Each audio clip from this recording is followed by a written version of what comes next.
Hello everyone.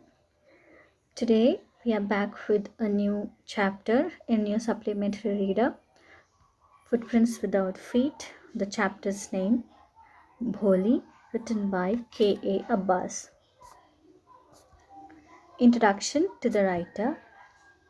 Khwaja Ahmed Abbas, born on 17 June 1914 and died on 1st June 1987, was known as K.A. Abbas. He was an Indian film director, screenwriter, novelist, and a journalist in many different languages like Urdu, Hindi, and English languages.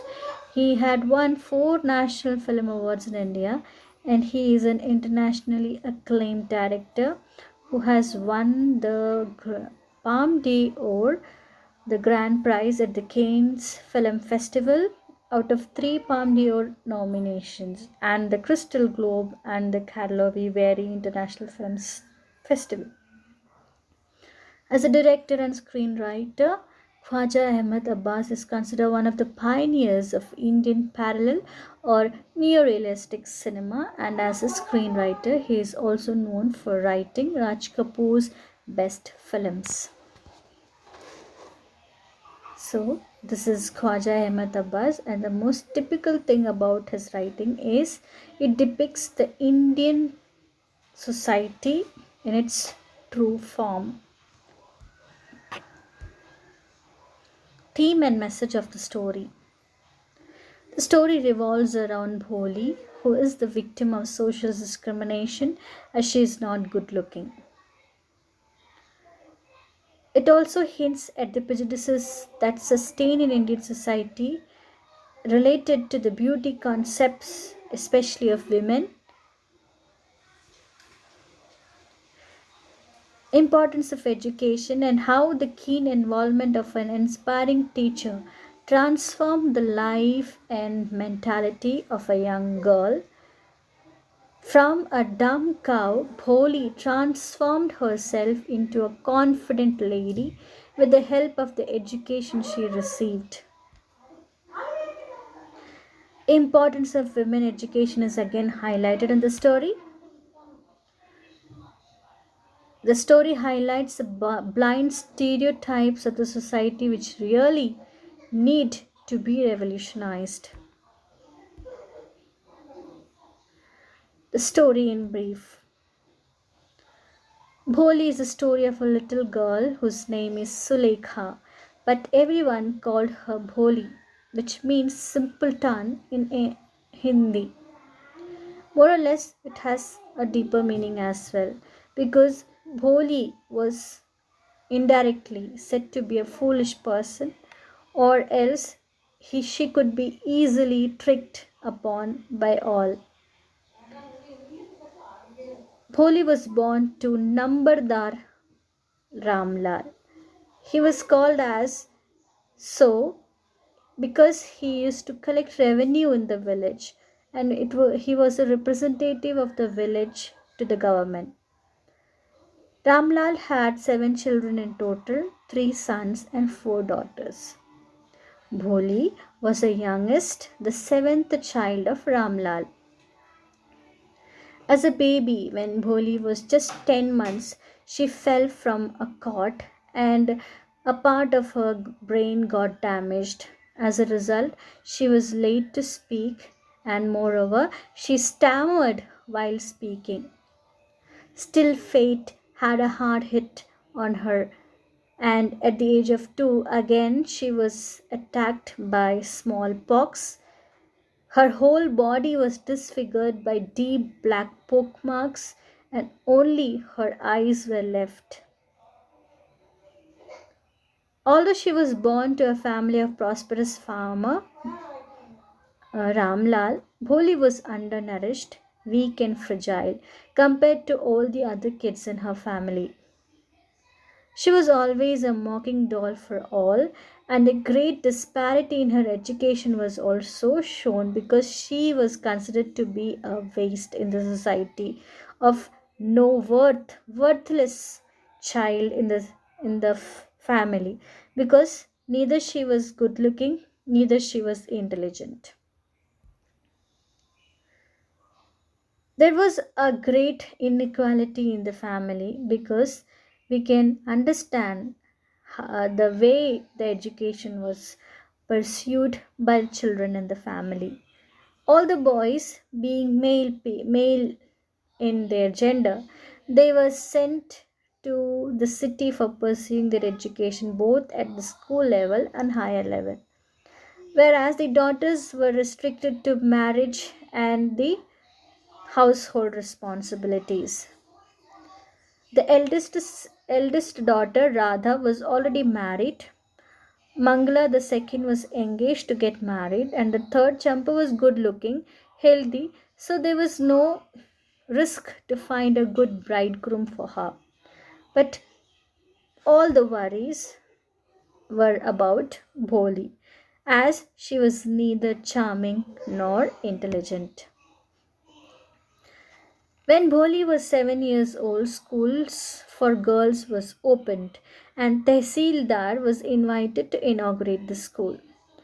So, being the representative of the village, Tehsildar requested Ramlal to send his daughter to school. So, he put forward this opinion to his wife.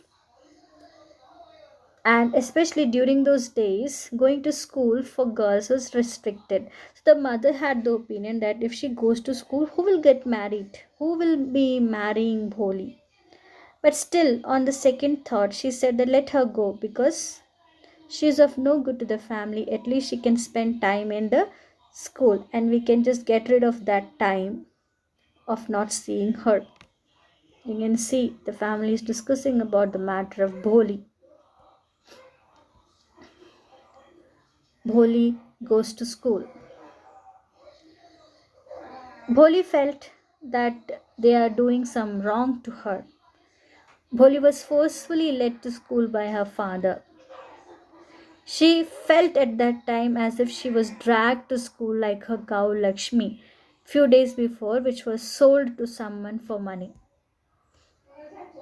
For the very first time, she was given nice clothes to wear because till then nobody bothered about her looks. Because she was ugly, she didn't had good looks, neither she was healthy. So nobody took care of her clothing, of her dressing, nothing. But for the first time, just to go to school, she was given nice clothes, and it was not a brand new clothes for her. Rather, the worn out clothes of her elder sister Champa. She took bath for the first time and she dressed her hair properly. And later on, she realized that she is taken to somewhere which is a far better place compared to her home. On reaching the school, Bholi was actually terrified earlier, but she was surprised to see many children of her same age who were reading books and writing on slates. She was even fascinated to see the pictures and charts there in the classroom of animals like horses, parrots, mangoes, etc. So you can find Bholi is all well dressed to go to school. Bholi was handed over to the headmistress in the school by her father. So now we are going to read some account of her first meeting with the teacher at school. At school, she was greeted by a very affectionate teacher. She was polite and considerate towards her. She asked her name, but Bholi stammered to pronounce it correctly. She said, Bholi. The teacher's voice was so soft and soothing to her. In all her life, Bholi had never been called like that. It really touched her heart. She encouraged her, appreciated her for telling her name, and she advised her to put her fear out of her heart. The teacher gave her own books and slates. Bholi held her first steps in the journey of her knowledge. Her school and teacher instilled a new hope and life in her. Such teachers are really in need for such children who are being disregarded in the society just because of their looks. Years passed. There was some transformation in the village. The village transformed itself into a town with Ginning Mill Cinema Hall. The primary school changed to a high school, etc. Now, the child Bholi has transformed herself into a woman. Bholi starts receiving proposals, but nothing happens because of her not so good looks. Bholi received a proposal from Brishambar. As she was not good looking, Ramlal had an opinion to give her in marriage to a well to do grocer in the village named Bishambar. Bishambar was the same age of her father, and that was to a second marriage that he approached towards Bholi. He also had limbs. He was not able to walk properly. Despite of all these qualities, she was accepting the marriage proposal wholly. Her being unmarried was a reason of concern to the family members. Everybody consented to the marriage regardless of Bholi's opinion. So Bholi is now turning to a bride. The marriage procession. He was a wealthy grocer. The family and the whole village gathered to attend the wedding of innocent Bholi. The wedding procession came with all pomp and splendor. Even her elder sisters were envious of the way Bholi was getting married. Bholi was clad in the silken bridal dress and was led to the bride's place in front of the sacred fire. In between, a woman from the bridegroom's side slipped the silken veil from Bholi's face. Her poke marks were noted by them. Bishambar, being greedy of money, put a weird demand. If he has to marry her, her father should give 5,000 rupees as dowry.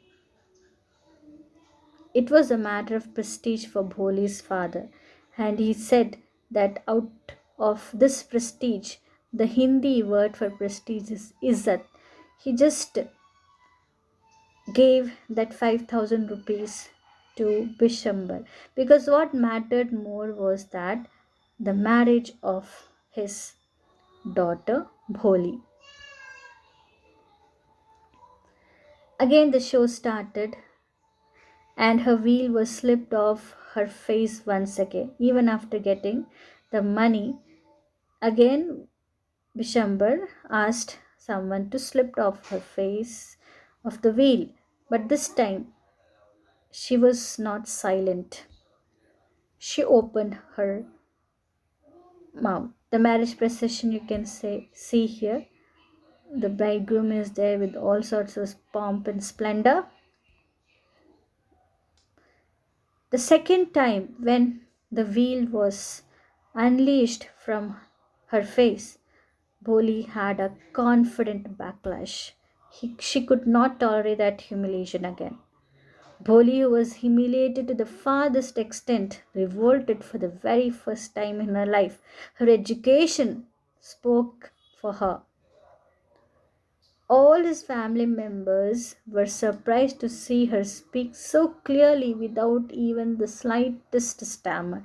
And this time, Bholi, when started speaking, when she just gave the reply to the humiliation that she underwent, all the family members were awestruck because they were surprised to see that she was not even stammering for the slightest moment. She was so confident to speak. She asked her father to take back the money offered to Bishambar because Bishambar has gambled that money from her father.